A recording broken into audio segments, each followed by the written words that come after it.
Hello दोस्तों, कैसे हो आप सब लोग। बहुत बहुत स्वागत है विक्ट्री मेंटरशिप के यूट्यूब चैनल पे। जैसा कि आप देख रहे होंगे कि लगातार ज्योग्राफी का सीरीज चलाया जा रहा है और शाम को हम एक करंट की जो हाल ही में पेपर में चर्चा में रहता है उसको लेके आते हैं, जिससे एग्जाम में प्रश्न बनने की संभावना रहता है। तो कई दिनों से पेपर में चर्चा, लगभग 2-3 दिन हो गए, कि भारत और चीन की सेना जो है वो पुनः 2020 की स्थिति में वापस आ रही है, जो गलवान वैली के समय हुआ था। उसके बाद से अचानक ऐसे घोषणा हो गई। हालांकि ये प्रोसेस पूरे दिन तक चलता रहेगा, मतलब सारे पोस्ट से वापस आने में टाइम लगेंगे। ऐसा नहीं है कि पेपर में घोषणा हुआ और दोनों सेनाएं वापस आ गई। पर तब भी एक बड़ी जीत है, क्योंकि 4 साल से निरंतर जो बातचीत की प्रक्रिया चल रही थी उसका रिजल्ट आया। पर सोचने वाली बात ये है कि अचानक ऐसा हुआ क्यों। टीवी में देखे होंगे, न्यूज़पेपर में देखे होंगे कि कजान में हो रही ब्रिक्स के सम्मेलन से पहले अचानक दोनों देशों ने घोषणा की, जिसकी चीन ने भी पुष्टि की है।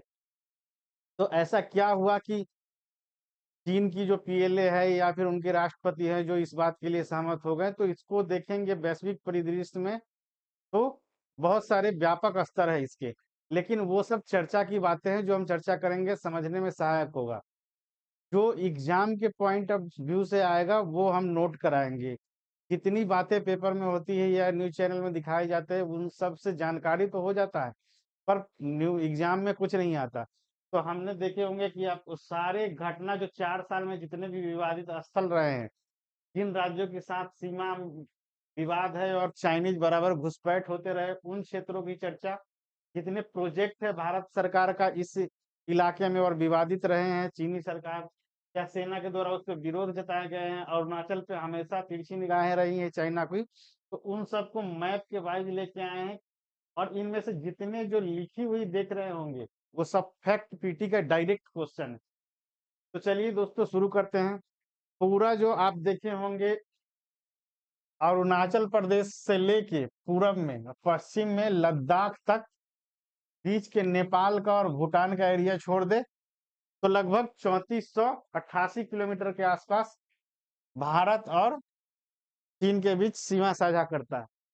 इसमें से 3 सेक्टर में इसको बांटा गया है। जो पूर्वी सेक्टर है, 1346 किलोमीटर के आसपास जो अरुणाचल वाला इलाका है, 545 किलोमीटर के आसपास उत्तराखंड और हिमाचल प्रदेश का क्षेत्र, और लगभग 1500 किलोमीटर जो पूर्वी लद्दाख का एरिया है पूरा, वो भारत और चीन सीमा के बीच तनाव का में चर्चा रहता है।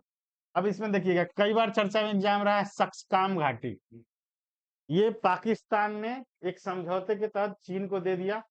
तो इधर चाइना है, इधर चाइना है, और ये वाला जो इलाका था सक्सकाम घाटी और अस्कम घाटी, ये दे दी पाकिस्तान ने चीन को। और ये 1950 में चीन ने अवैध कब्जा कर रखा है, जिसका नाम अक्साई चीन है। रह गई इधर, ये जो देखे रहेंगे पैंगोंग तो सोली का जो गलवान वैली हुई थी 15 जून 2020 को, जिसमें 17 से 20 सैनिक भारत के शहीद हो गए थे और 43 सैनिक चाइना के मारे गए थे। पर चीन ने इसको खुलासा नहीं किया। बाद में ऑस्ट्रेलिया के एक डॉक्यूमेंट में ये बात लीक हुई। तो ये जो विवाद हुआ था 2020 में, वो पैंगोंग के बाद जो गलवान वैली का क्षेत्र है, गलवान घाटी का, वहीं पे हिंसक झड़प हुआ था। उसके बाद आए दिन आप देखे होंगे कि चुशुल च्यूमर में 2022 के आसपास में लगातार घुसपैठ में चाइनीज सेना आ जाया करती थी, और कई बार पेपरों में उत्तराखंड सरकार ने भी विरोध जताया था। नेपाल वाले इलाके, ये बफर स्टेट है, इतना जो है 1500 किलोमीटर के आसपास, ये भारत और चाइना की सीमा साझा नहीं करते। फिर यहाँ डोकलाम जो देख रहे होंगे, ये 2017-18 के आसपास विवाद में रहा था, जब भूटान के क्षेत्र पे चीन ने अतिक्रमण कर यहाँ पे निर्माण कार्य शुरू कर दिया था, जबकि भूटान के पास कोई सेना नहीं है। तो भारत सरकार ने ही इसकी रक्षा के लिए तुरंत यहाँ पर सैनिक और सेना की तैनाती की थी। तो फिर जाके बात धीरे धीरे मामला शांत हुआ था।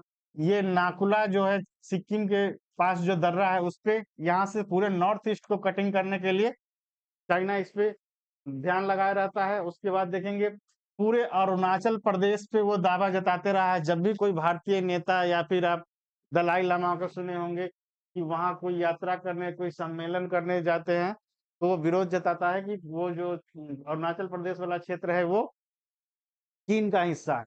और कई बार खिलाड़ी जो थे उनके लिए भी स्टेपल वीजा जारी किया। यहाँ के कई स्थान हैं उसका भी उन्होंने चाइनीज में नामाकरण कर दिया है।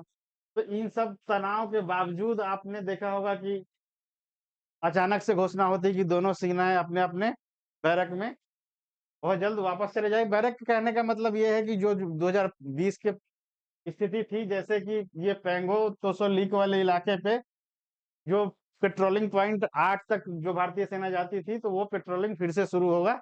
ये प्रक्रिया 1-2 महीने में अपना ली जाएगी। तो अब ऐसा हुआ क्यों? एक बार इसको वैश्विक परिदृश्य समझने की कोशिश कीजिए। तो लगातार रूस यूक्रेन युद्ध हो रहा है और नाटो हथियारों की सप्लाई कर रहा है। रूस की तरफ से उत्तर कोरियाई सैनिक गए हैं। तो वहां पे अप्रत्यक्ष रूप से गुटबंदी साफ साफ दिख रही है। फिर आप देखिएगा वैसे ही इजराइल ने फिलिस्तीन पे वो हमास का, फिर वो लेबनान और फिर ईरान से डायरेक्ट उलझने की तैयारी में है। तो वहां ईरान की बैकिंग रसिया और चाइना का है, वहां भी गुटबंदी नजर आ रही है। उसके बाद अभी 1-2 दिन पहले पेपर में आया कि उत्तर कोरिया ने हाल ही में दक्षिण कोरिया से सीमा साझा करने वाले जितने भी रोड थे, रेलवे लाइन थे, उन सबको उड़ा दिया। और उन्होंने आरोप लगाया कि दक्षिण कोरियाई जो ड्रोन है वो उत्तर कोरिया के राजधानी में आके कुछ पर्चे गिरा रहे हैं।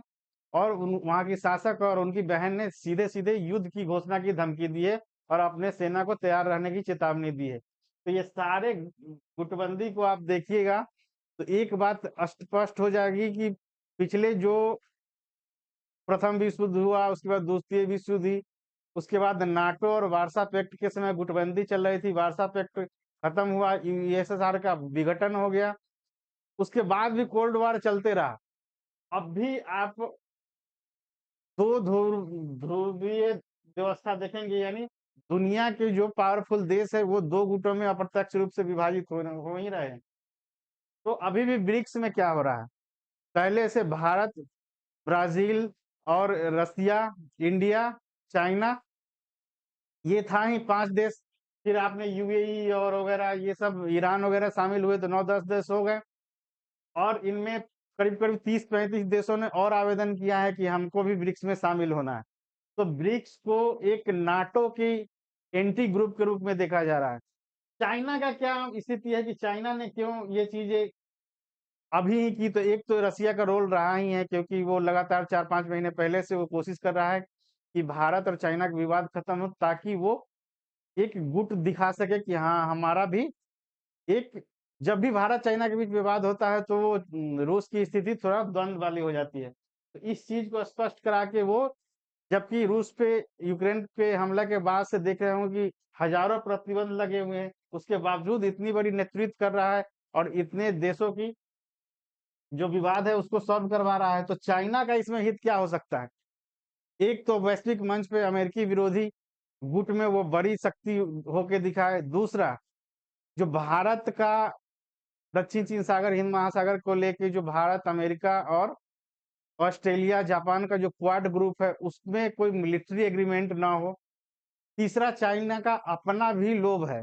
वो बार बार पिछले 2-3 साल से अपने सैनिक को तैयार रहने की चेतावनी दे रहे हैं और ताइवान की सीमा का उल्लंघन कर रहे हैं।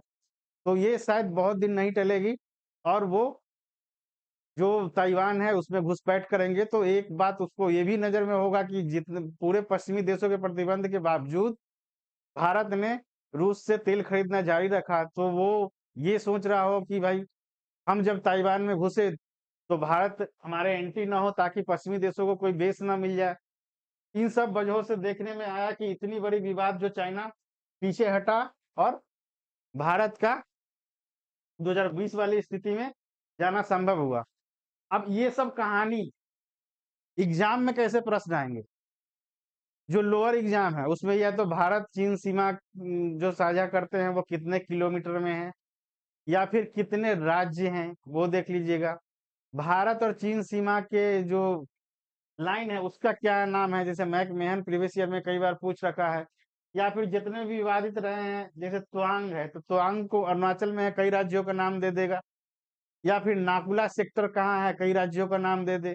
वैसे ही पैगोंग तो लेक है वो, चुशुल है वो, च्यूमर है वो, गलवान वैली, अक्साई चीन, सक्सकाम घाटी, ये सब नाम देगा। और ये पीटी के फैक्ट, यहाँ एक दौलत बेग ओल्डी हवाई पट्टी का निर्माण हो रहा है जो दोनों देशों की सीमाओं पर नजर रखेगा।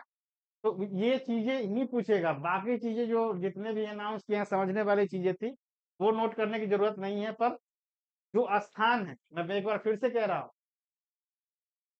जितने भी, जैसे लद्दाख, हिमाचल प्रदेश, उत्तराखंड, ये सिक्किम, अरुणाचल प्रदेश, इनमें कितना किलोमीटर सीमा साझा करता है, इस लाइन का क्या पूरे नाम है, कितने किलोमीटर में है। और सारे विवादित स्थल, तख्तकाम घाटी, दसकम घाटी, आक्साई चीन, गलवान वैली, पेंगोंग लेक, और दौलत बेग ओल्डी, चुशुल, च्यूमर, नाकुला सेक्टर, डोकलाम, और इधर अरुणाचल के जो तवांग है वो, इतना चीजें याद रखिएगा तो लगभग इसी के आसपास जब भी तनाव बनता है तो चीजें समझने में आसानी होगी, और एग्जाम का भी क्वेश्चन सॉल्व होगा। तो चलिए दोस्तों, हम करेंट के टॉपिक के साथ मिलेंगे कल। ब्रिक्स ब्रिक्स को पूरे अपडेट लेके आएंगे, ताकि जितने भी क्वेश्चन, क्योंकि ब्रिक्स बड़े लेवल पे इस बार हो रहा है, तो हो सकता है कि इस बार डायरेक्ट क्वेश्चन रहे, तो उसको लेके हम आएंगे। तब तक इसका और प्रीवियस ईयर जो जो भी पहले वीडियो डाले गए हैं उन सब का रिवीजन कीजिए। बहुत बहुत धन्यवाद, मिलते हैं नेक्स्ट वीडियो में।